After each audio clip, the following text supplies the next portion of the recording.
Hey guys, welcome to another tutorial of Solution Journals. Today we will learn how to upload you know a lot of photos, a couple of photos on TikTok.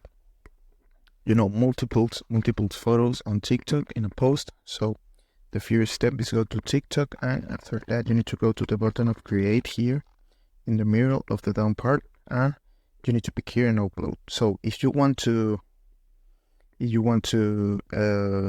upload multiple photos, the only thing you need to do is pick here in the circle in the superior right corner here of photo, and you can select all the photos you want to upload. You pick here, and after that you need to pick here in next.